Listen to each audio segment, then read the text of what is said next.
I just want to ask you, what was the one word that would best describe how you felt when it was announced that Joe Biden and Kamala Harris will be the next president and vice president of the United States? I was thrilled. He's become a brother, a genuinely good friend. Kamala is one of my earliest supporters when I first launched my presidency.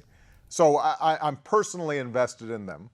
And they have the character and experience, I think, to do an outstanding job in a very difficult time, a very challenging time in this country. The kinds of things that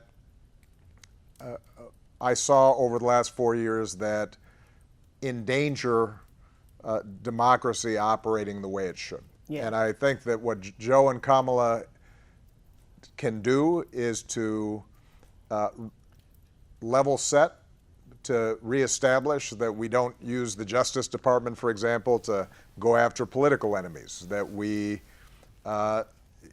don't mingle personal business interests with the business of government, that there's an expectation that the president doesn't routinely lie or reshape the truth to his own convenience, that he doesn't call journalists enemies of the state. Those kinds of things, which in some ways we became numb to over the last several years. I think that's the stuff that can be fixed, and Joe and Kamala will set a different tone.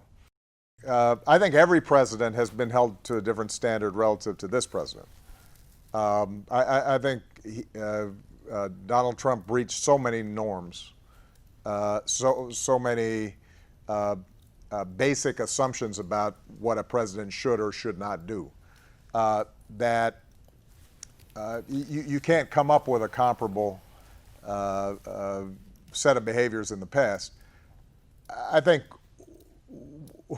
Michelle and I joke about the fact that one of the bigger scandals of my presidency was me wearing a tan suit during a press conference. We went through our rough patches in the White House, as she's written about and she's talked about.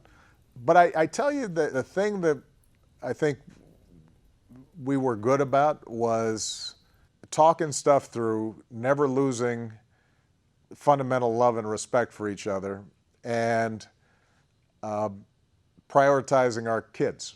And the other thing that helps, and I write about this in the book, is having my mother-in-law, Ms. Marion Robinson.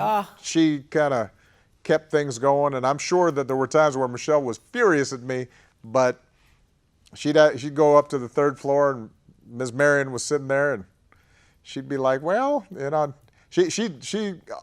I know defended her son-in-law more often than I was aware of. Kept me out of trouble.